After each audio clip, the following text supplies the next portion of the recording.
Hey everyone, how's it going? It's Chris here again from Con Computers, and today we're going to be doing a review and an unboxing of the Corsair Vengeance K70. Here we go.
Hey everyone, and again welcome to the review.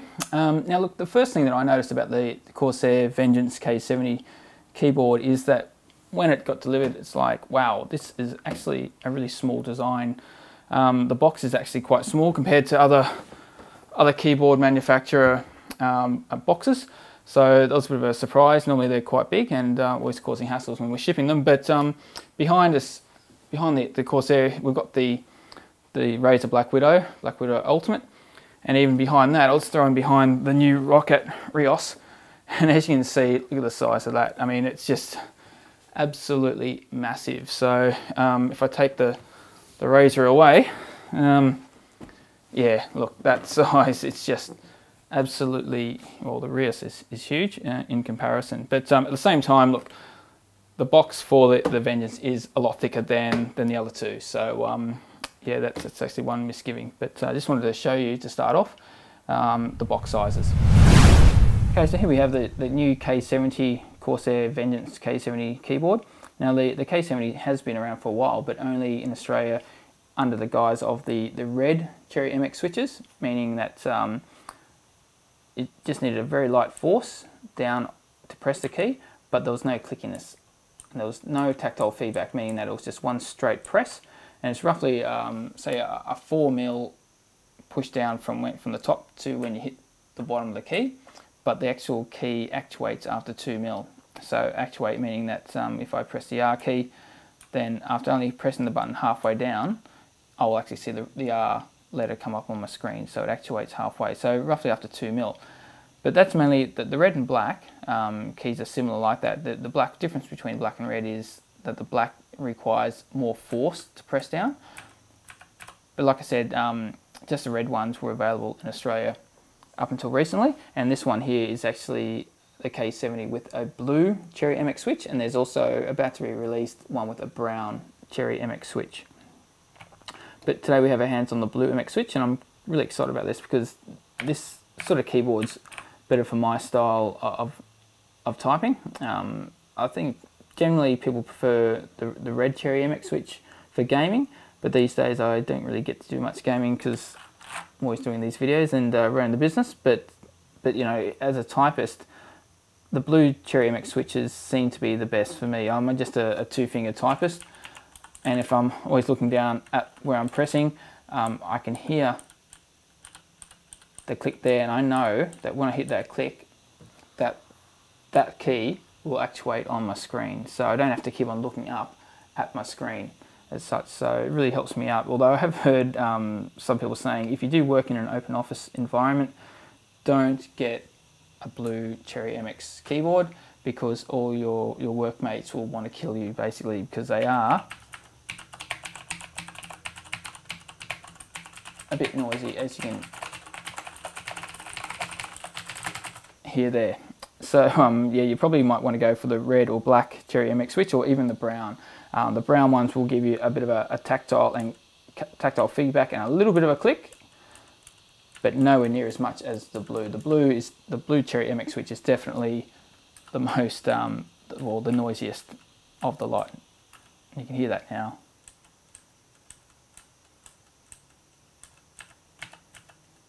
And if you really press hard, you're going to get the click and the key hitting the bottom of the keyboard. So now I'll just show you the weight of the device. Just put that in kilograms for Australian. So roughly, yeah, 1.315 kilograms. And so just going through a couple of the features of the Corsair Vengeance K70. At the top here, we've got 3 buttons. Now the first one is purely for toggling between no lighting at all and one of the key lighting that you've set up. So we'll go through that and how that's set up in a second. The second light here is actually goes through the brightness. There's 3 brightness settings of the blue backlighting, and then of course the 4th one's off. So it's just 1, 2, 3, then off. So I'll just turn the lights down, and we'll just check out, see how that light looks. So yeah, so lights are now down. Okay, so first setting, second, third, and off. So first, second, third, and off. So let's leave it on the first setting. I quite like that one. I'll turn the lights back up. And so on top of that, the third button is your Windows lockout key. So basically, if you're gaming and you accidentally hit your Windows key, it won't stop your game. It'll bring up that little box. So just turn that off. But yeah, just going back to this first first button, what you have to do is just hold that down for 3 seconds, and there'll be a red light come up. There we go. And then what you have to do is just press any of the keys that you want to light up. Like for instance, let's just go for WASD. And then now to lock that in, what you do is go back to the same button and hold it for 3 more seconds. And that lights you off. Okay, there you go. So now whenever you toggle between the two, you'll either go for, the whole keyboard's lit up, or just the ones that you assign. So you can have any combinations that you want. And so whenever you are going through your settings here now, you got your 4, so it's off. 1 brightness, second brightness, third brightness. I know, first, second, third. Sorry, and then off. So first, second, third, and off again. So I'll just put it back to that normal one. Okay, and on the far right, top right, here we have just your multimedia keys and your volume control. So the first button here is purely for muting your sound, which then picture comes up on your screen, and this is a little scroll wheel. So volume up and down, volume down, and of course these 4 are your media keys: so stop, reverse, rewind, play, pause, and forward. And now just looking at the back, what we have is your BIOS mode switch here, and also another USB port here, so it's a USB 2.0. Now what happens is when you get the keyboard, you'll end up getting, you'll see the two cables here. Now one is purely, that's actually put on the side here, one has a little picture of a keyboard, and that goes into your computer, and the second one is the pass-through USB. So if you're not going to put or connect anything into this port, then you don't need to put this in. Just put the keyboard one into your computer, keyboard USB, and just leave the second one free if you don't want to. I mean, personally, if you're going to waste a USB on your computer, you're only going to get one more USB port here anyway. So to me, it just seems stupid to just have have only one extra plug to operate only one extra port here, so you know you're not going to gain anything. So I mean, if they put 2 here, then they'd be fine. You get, you know, you'd get an extra one, but you know, again, it just seems like a waste. So okay, overall, I think, you know, it's a really nice keyboard, and in fact, I've actually bought this for myself because I really like the blue Cherry MX switches. So hence, you know, well, we have a blue background as well.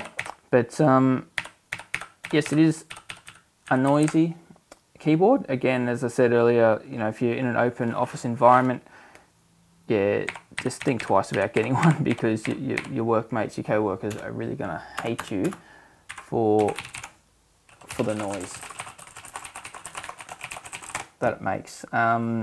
Yeah, also one other thing I was going to mention is this palm rest here. At first I thought that was a little bit thin, but really, I mean, it's probably just because the way I type, I type with just 2 fingers, and so my hands probably sit up over the keyboard a bit. But if you're a proper typist, with your fingers, you know, resting on the F, looking out for the F and J, a little indented bit of plastic on top, you know, you're resting your palm on the palm rest, and is actually a lot nicer. So my hands might look a bit awkward here because I'm actually, you know, got the camera in the way, but yeah, it's maybe it could be a little bit bigger, just a touch bigger, but I think if you're a proper typist, then yeah, you'd probably find this to be okay. But yeah, overall, I love it, and it's just so nice to type with, I've got to say. Just really brilliant. So, and the blue lighting's awesome. So yeah, really happy with it.